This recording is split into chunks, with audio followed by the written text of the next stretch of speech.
વિદ્યાર્થી મિત્રો, તમે ધોરણ 8ની અંદર અને ત્યારબાદ ધોરણ 9માં અંગ્રેજી ભાષાની અંદર આર્ટિકલ્સ વિશે શીખેલા છો. ધોરણ 10માં આપણે આર્ટિકલ્સ વિશે થોડું વિગતવાર સમજવાનું છે. તમારી સ્ક્રીન પર તમને આર્ટિકલ્સ એવું હેડિંગ વંચાય છે અને એમાં જે લખેલું છે કંઈક આવું છે. અંગ્રેજી ભાષામાં 2 આર્ટિકલ્સ છે. મિત્રો, તમે અત્યાર સુધી એવું શીખેલા છો કે અંગ્રેજી ભાષામાં કુલ 3 આર્ટિકલ્સ છે. ખરેખર આર્ટિકલ્સ 2 છે. એક આર્ટિકલ જે છે એ અથવા એન છે અને બીજો જે આર્ટિકલ છે એ ધ THE ધ છે. હવે આ આર્ટિકલ્સનો ઉપયોગ ક્યાં કરવાનો છે? બરાબર વાંચો. આ આર્ટિકલ્સનો ઉપયોગ સામાન્ય રીતે કોઈ નાઉન એટલે કે નામની પૂર્વે થતો હોય છે. મિત્રો, નાઉન કેને કહેવાય, નામ કેને કહેવાય એ તમે જાણો જ છો. કોઈ પણ વ્યક્તિ, વસ્તુ, પદાર્થ, સ્થળને ઓળખવા માટે જે શબ્દ વપરાય એને નામ કે નાઉન કહેવાય એવું આપણે શીખી ગયા છીએ. તો આર્ટિકલ જે છે પછી એ એન હોય કે ધ હોય, એનો ઉપયોગ કોઈ નામની પૂર્વે થતો હોય છે. ઘણીવાર એવું બને કે કોઈ નાઉનની પૂર્વે કોઈ વિશેષણ હોય, મતલબ કે એડજેક્ટિવ હોય, તો એ એડજેક્ટિવની પૂર્વે તમારે આર્ટિકલ મૂકવાનો હોય છે. ક્યારેક એવું બને કે કોઈક એડવર્બ હોય એટલે કે ક્રિયા વિશેષણ હોય, તો એને અનુરૂપ એની પૂર્વે તમારે આર્ટિકલ મૂકવાનો હોય છે. યાદ રાખજો મિત્રો, આ આર્ટિકલ્સ એ અંગ્રેજી ભાષાની એક વિશેષતા છે. સામાન્ય રીતે ગુજરાતી ભાષામાં આપણે એમ બોલીએ ને કે આ બગીચો છે, પણ ઇંગ્લિશમાં ધીસ ઇઝ ગાર્ડન એવું જનરલી નથી બોલાતું. ધીસ ઇઝ અ ગાર્ડન એમ બોલવું પડે તો જ એ સાચું અને પરફેક્ટ ઇંગ્લિશ થયું કહેવાય. એટલે આર્ટિકલ્સ એ અંગ્રેજી ભાષાની એક વિશેષતા છે અને એના વિશે આપણે પ્રાઇમરી લેવલથી થોડું શીખતા આવ્યા છીએ. અત્યારે થોડી ડિટેલમાં વાત કરવી છે. હવે મિત્રો, આપણે વાત કરીએ કે આર્ટિકલ્સ 2 છે, એન અને ધ. તો પહેલાં આપણે વાત કરીએ આર્ટિકલ્સ એન જે છે એનો ઉપયોગ શું છે, એને કેવી રીતે વાપરવા એની આપણે વાત કરીએ. આર્ટિકલ્સ એન જે છે એને એક તો ઇનડેફિનિટ આર્ટિકલ, મતલબ કે અચોક્કસ કે અનિશ્ચિત આર્ટિકલ કહેવાય. તમને તમારા સ્ક્રીન ઉપર જે દેખાય છે એને આપણે પહેલાં એક વખત વાંચી લઈએ. આર્ટિકલ એ અથવા એન, મતલબ જે ત્રાંસો લીટો છે, આપણે જેને ઓબ્લિક કહીએ છીએ, એ અથવા માટેની નિશાની છે. આર્ટિકલ એ અથવા એન ઇનડેફિનિટ આર્ટિકલ, મતલબ કે અનિશ્ચિત આર્ટિકલ કહેવાય છે, કારણ કે તેનાથી કોઈ નિશ્ચિત વ્યક્તિ કે વસ્તુનો નિર્દેશ થતો નથી. મિત્રો, એન જે છે એ અનિશ્ચિત આર્ટિકલ એટલા માટે કહેવાય છે કે એ આર્ટિકલ જ્યારે કોઈ નામની પહેલાં મૂકવામાં આવે ત્યારે એ નામ, એ વસ્તુ, એ સ્થળ કંઈ પણ હોય એ કોઈ નિશ્ચિત નથી હોતી. તો એવી વસ્તુ કે જે નિશ્ચિત નથી એની પૂર્વે આર્ટિકલ એ અથવા એન મુકાય છે. તમે આગળ વાંચો. એ અથવા એનનો અર્થ એક એવો કરી શકાય. મતલબ તમે એ અથવા એન કોઈ પણ આર્ટિકલ બેમાંથી મૂકો. એ ક્યારે મૂકવો અને એન ક્યારે મૂકવો એની વાત આપણે આગળ ઉપર કરીશું, પણ એનો મતલબ એવો છે વન, એક એવો અર્થ એનો થઈ શકે. હવે સીધી વાત છે મિત્રો કે એ એનનો મતલબ જો એક, વન એવો થતો હોય તો છેલ્લો જે તમે છેલ્લી લાઈન છે વાંચો, તેનો ઉપયોગ ગણી શકાય તેવા એક વચનના નામની પૂર્વે કરી શકાય. હવે તમે કોઈ વસ્તુ એક છે એવું ક્યારે કહી શકો? જ્યારે એ વસ્તુને તમે ગણી શકો, જ્યારે એ વસ્તુ અથવા તો એ નામ સંખ્યાવાચક હોય, મતલબ જેની સંખ્યા તમે ગણી શકો, 1 2 3 10 15 25 50 100, ટૂંકમાં ગણી શકાય તેવું કોઈ નામ હોય, મતલબ કે સંખ્યાવાચક નામ હોય, પણ પાછું એ એક વચનમાં હોય, તો તેની પૂર્વે તમે એ કે એન મૂકી શકો છો. યાદ રાખજો, બહુવચનના નામની પૂર્વે એ કે એન મૂકી શકાતા નથી, કારણ કે એ કે એનનો મતલબ જ વન, મતલબ કે એક એવો થાય છે, અને એટલે બહુવચનના નામની પૂર્વે મૂકવાનો કોઈ પ્રશ્ન આવતો જ નથી. હવે બહુવચનના નામની પૂર્વે મુકાતું નથી, માત્ર એકવચનના નામની પૂર્વે મુકાય છે, મતલબ કે સંખ્યાવાચક નામની પૂર્વે જ મુકાય છે. એનો મતલબ એવો થાય કે કોઈ વસ્તુ એવી હોય કે જેની સંખ્યા ન હોય પણ જથ્થો હોય. માની લો કે કોઈ પ્રવાહી પદાર્થ છે, પાણીની સંખ્યા ન હોય, 1 પાણીને 2 પાણી કે 3 પાણી એવું ના હોય. દૂધ, પેટ્રોલ, આ બધા જ જે પ્રવાહી પદાર્થો છે એ સંખ્યાવાચક નથી પણ દ્રવ્યવાચક કે જથ્થાવાચક છે. એટલે એની પૂર્વે આર્ટિકલ એ કે એન મૂકવાનો પ્રશ્ન જ રહેતો નથી. એટલે બરાબર એટલું સમજી લેજો કે એ ગણી શકાય તેવા એક વચનના નામની પૂર્વે મુકાય છે. હવે પ્રશ્ન તમારા મનમાં એ કદાચ થશે કે એ ક્યારે મુકાય અને એન ક્યારે મુકાય? મિત્રો, તમે એવું શીખેલા છો કે અંગ્રેજી ભાષાની અંદર સ્વર અને વ્યંજન જે છે એ કંઈક આ રીતે છે. અંગ્રેજી ભાષાના કુલ 26 અક્ષરો છે, એ થી ઝેડ સુધીના. તમે પ્રાઇમરી લેવલે એવું શીખેલા છો કે આ 26માંથી એ, ઈ, આઈ, ઓ અને યુ આ 5 સ્વર છે, બાકીના 21 જે છે એ વ્યંજન છે. વાત મિત્રો સાચી તો છે, પરંતુ તમે જે શીખેલા છો પ્રાઇમરી લેવલે કે જે શબ્દની પહેલાં તમે આર્ટિકલ એ કે એન મૂકવા માગો છો એ શબ્દનો પહેલો અક્ષર જો વ્યંજન હોય તો એની પૂર્વે એ મુકાય છે, અને જો સ્વર હોય, મતલબ કે એ, ઈ, આઈ, ઓ, યુ હોય તો એની પૂર્વે એન મુકાય છે. એવું તમે શીખેલા છો. પરંતુ ખરેખર તો મિત્રો આર્ટિકલ મૂકવાનો આધાર શબ્દના સ્પેલિંગનો પહેલો અક્ષર કયો છે એ નથી, પરંતુ જે શબ્દની પૂર્વે તમારે આર્ટિકલ એ કે એન મૂકવો છે એ શબ્દોનો ઉચ્ચાર કેવી રીતે શરૂ થાય છે એના ઉપર એ મૂકવો કે એન મૂકવો એનો આધાર છે. જો તમારી સ્ક્રીન પર તમે વાંચો, જેનો ઉચ્ચાર વ્યંજનથી શરૂ થતો હોય, યાદ રાખજો મિત્રો, જેનો ઉચ્ચાર વ્યંજનથી શરૂ થતો હોય તેવા શબ્દોની પૂર્વે એ વપરાય છે. ઈજી, આની પહેલાં પણ મેં તમને કહ્યું, દાખલા તરીકેનું એ શોર્ટ ફોર્મ. ઉદાહરણ તરીકે અહીંયા શું આપેલું છે જુઓ, અ બોય.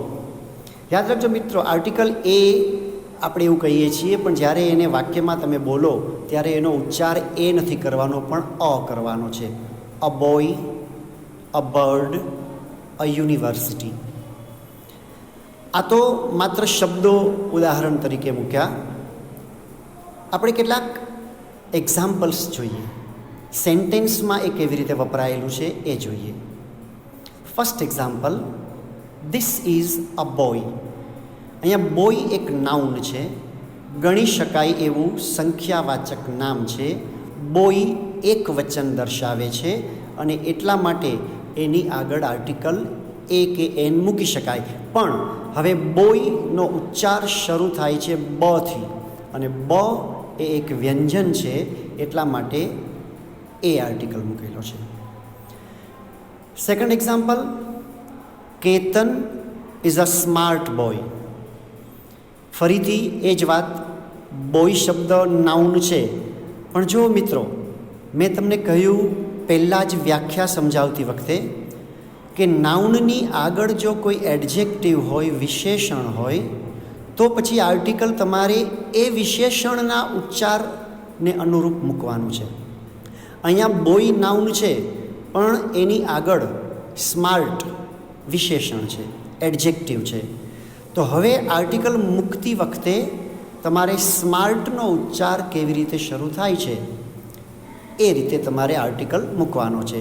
હવે આપણે જોયું કે સ્માર્ટ શબ્દોનો ઉચ્ચાર સાઉન્ડથી થાય છે, એટલે એ વ્યંજન છે, એટલે એની પૂર્વે એ આર્ટિકલ છે. Third example, that is a bird. Bird વ્યંજનથી શરૂ થતો ઉચ્ચાર, બ થી શરૂ થતો ઉચ્ચાર, અને એક વચનનું નાઉન છે, આર્ટિકલ અ મૂકેલો છે. That is a beautiful bird. ફરીથી એ જ વાત, બર્ડ શબ્દની આગળ બ્યુટિફુલ વિશેષણ આવી ગયું, એડજેક્ટિવ આવી ગયું. તો હવે બ્યુટિફુલનો ઉચ્ચાર જોવાનો છે, એ પણ બથી જ શરૂ થાય છે, એટલે આર્ટિકલ એ મૂકેલું છે. Example number 5, Marwari is a university. મિત્રો, આ ઉદાહરણમાં તમે જુઓ બરાબર, યુનિવર્સિટી શબ્દની જે સ્પેલિંગ, જે જોડણી છે, એ શરૂ થાય છે અંગ્રેજી યુથી. હવે અંગ્રેજી ભાષામાં હમણાં જ આપણે વાત કરી એ પ્રમાણે AEIOU એ સ્વર હોય, તો આ યુ છે એ સ્વર છે, અને એ પ્રમાણે હિસાબ કરો તો એની આગળ આર્ટિકલ એન મૂકવો પડે. પણ અહીંયા શબ્દનો ઉચ્ચાર યુનિવર્સિટી છે, જેની શરૂઆત ય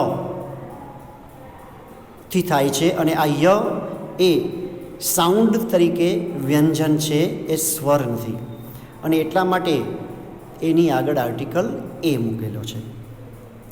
in the same way, sixth example, mister Smith is a European.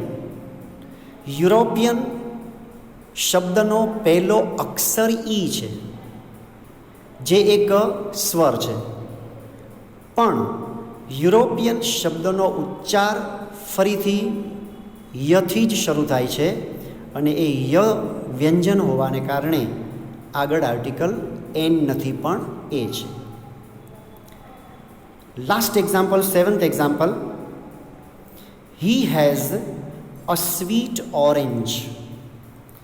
જો મિત્રો, અહીંયા આર્ટિકલ જે છે એ ઓરેન્જ નામની વસ્તુ કે ઓરેન્જ નામના ફળ માટે વપરાયેલો આર્ટિકલ છે. હવે ઓરેન્જ શબ્દનો ઉચ્ચાર અ સ્વર છે, પણ અહીંયા એને અનુરૂપ આર્ટિકલ નથી મૂકવાનો, કારણ કે ઓરેન્જની પૂર્વે અહીંયા એક વિશેષણ આપેલું છે, સ્વીટ. તો હવે તમારે એ વિશેષણ જે સ્વીટ છે એના ઉચ્ચારને અનુસરવાનું છે, જેનો ઉચ્ચાર શરૂ થાય છે સથી, અને એટલા માટે આગળ આર્ટિકલ એ મુકાય. જો મિત્રો, ઓરેન્જમાં આર્ટિકલ એ નથી મુકાતો, પણ આગળ વિશેષણ આવી ગયું છે, એટલે હવે વિશેષણને અનુરૂપ તમારે આર્ટિકલ મૂકવાનો છે. સમજ્યા મિત્રો?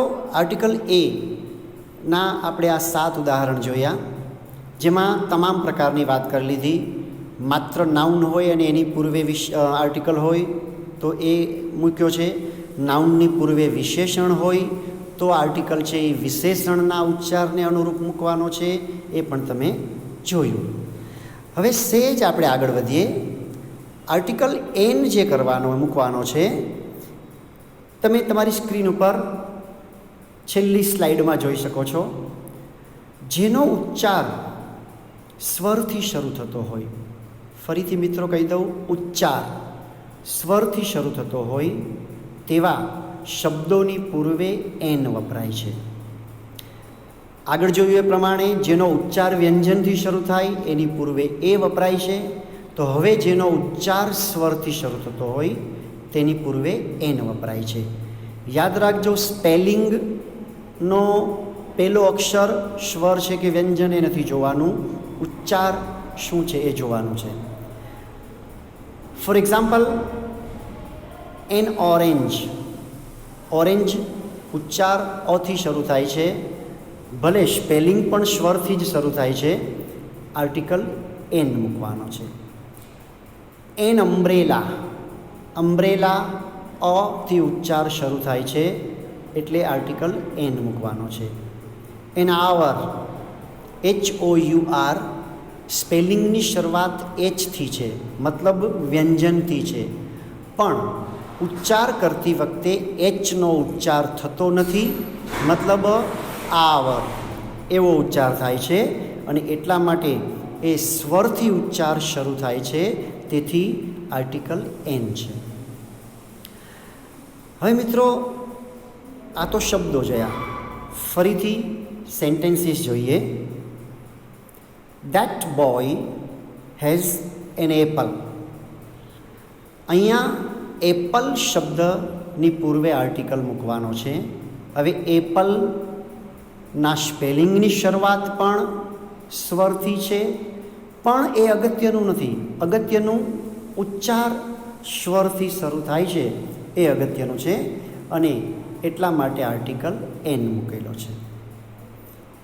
Second example, give me an umbrella. Umbrella ઉચ્ચાર અને સ્પેલિંગ બંને સ્વરથી શરૂ થાય છે એટલે આર્ટિકલ એન મૂકેલો છે.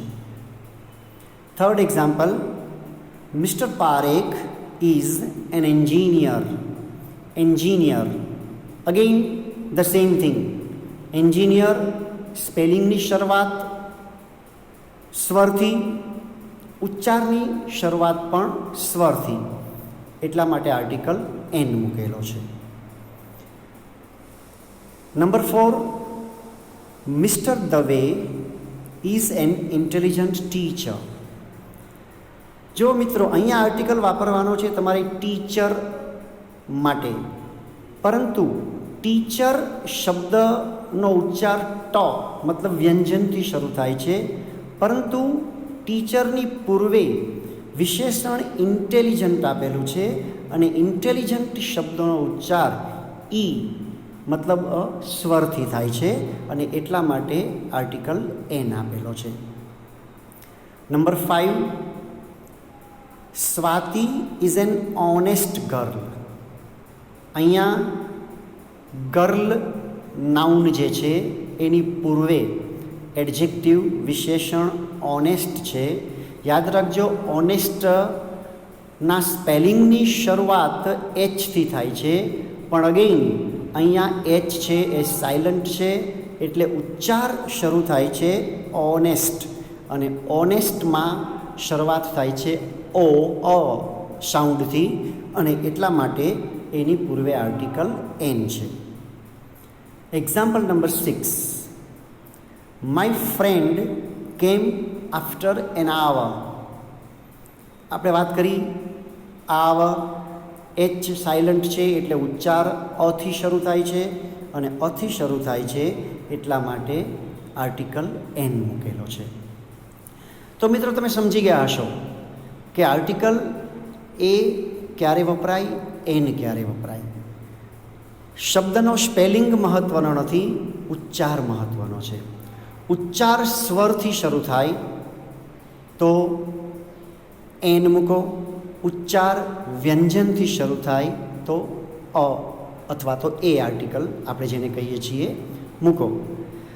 હવે મિત્રો, એક સાઈડની વાત કે અંગ્રેજી ભાષામાં તો આપણે લેક્ચરની શરૂઆતમાં કહ્યું કે AEIOU એ સ્વર છે અને બાકીના 21 છે એ વ્યંજન છે, પણ ગુજરાતી ભાષામાં તમે જે સ્વર કે વ્યંજન કહો છો એ ક્યાં છે? તમે જે કક્કો બોલો છો, ક ખ ગ ઘથી જ્ઞ સુધી, એ તમામે તમામ અક્ષરો, એ તમામે તમામ વ્યંજન છે. જ્યારે તમે આવું કંઈક બોલો છો પ્રાઇમરી લેવલે આવું બોલતા, તો અ આ ઈ ઉ આ જે બધા છે એ સ્વર છે. છેલ્લી એક વાત આજના લેક્ચરની કરી દઉં કે મિત્રો, આમ તો આપણે સ્વર અને વ્યંજન, અંગ્રેજી ભાષામાં 5 સ્વર અને 21 વ્યંજન એવું કહ્યું, પરંતુ ભલે અત્યારે તમારા લેવલની આ વાત નથી, છતાં પણ તમને સહેજ વાત કરી દઉં કે સ્વર અને વ્યંજન જે છે ને એ અક્ષર સાથે સંકળાયેલી બાબત નથી. ખરેખર એ સાઉન્ડ સાથે, આપણા મોઢામાંથી નીકળતો અવાજ જે છે, સાઉન્ડ જે છે એની સાથે સંકળાયેલી બાબત છે. એટલે જ આપણે ઉચ્ચારને અનુરૂપ તમારે આર્ટિકલ એ કે એન મૂકવાના છે. આજના લેક્ચરમાં આપણે માત્ર આર્ટિકલ એ એનની જ વાત કરવી છે, પણ હવે પછીના લેક્ચરમાં આપણે જે વાત કરવાના છીએ એ આપણે વાત કરીશું આર્ટિકલ ધ વિશે. પહેલી જ સ્લાઇડમાં આપણે જોયું કે અંગ્રેજી ભાષામાં 2 આર્ટિકલ છે, એક તો એ અથવા એન અને નંબર 2 ધ. તો આ જે ધ આર્ટિકલ છે એના વિશેની વિગતવાર વાત થોડી કરવાની છે, કારણ કે ધ આર્ટિકલના ઉપયોગ ઘણા બધા છે. એ એક વચનમાં પણ વપરાય, બહુવચનમાં પણ વપરાય, ઘણી બધી જગ્યાએ અથવા તો મોટા ભાગની જગ્યાએ એ આર્ટિકલ વપરાતો હોય છે. એટલે એના માટે આપણે એક અલગ જ લેક્ચરનું આયોજન કરીશું અને ત્યારે એને ડિટેલમાં સમજીશું. મિત્રો, યાદ રાખજો કે આર્ટિકલ્સ એ અંગ્રેજી ભાષાના ગ્રામરના જે ટૉપિક્સ છે એમાં મોટે ભાગે બહુ સરળ કે સહેલા ટૉપિક તરીકે એ ગણાય છે, પણ મારી દૃષ્ટિએ વિદ્યાર્થીઓ આર્ટિકલ્સ મૂકવામાં ઘણી બધી ભૂલો કરે છે. એટલે આ ટૉપિકને નિગ્લેક્ટ નહીં કરતા, એકદમ સરળ છે એવું સમજી અને એમાં કંઈ કરવાની જરૂર જ નથી, અથવા તો પ્રાઇમરીમાં આપણે ઘણું બધું એ શીખી ગયા છીએ એમ માની અને આ ટૉપિકને નિગ્લેક્ટ નહીં કરતા, એને બરાબર સમજજો. અહીંયા જે ઉદાહરણો આપેલા છે એવા જ ઉદાહરણો તમારી જાતે પણ બનાવવાની કોશિશ કરજો, અથવા તો કંઈ વાંચો તો એમાં પણ તમે નોંધજો કે અહીંયા આર્ટિકલ્સનો ઉપયોગ કઈ રીતે થયો છે. ઓકે ફ્રેન્ડ્સ, તો નેક્સ્ટ લેક્ચરમાં આપણે આર્ટિકલ ધની વાત કરીશું. ત્યાં સુધી take care, stay safe, good bye.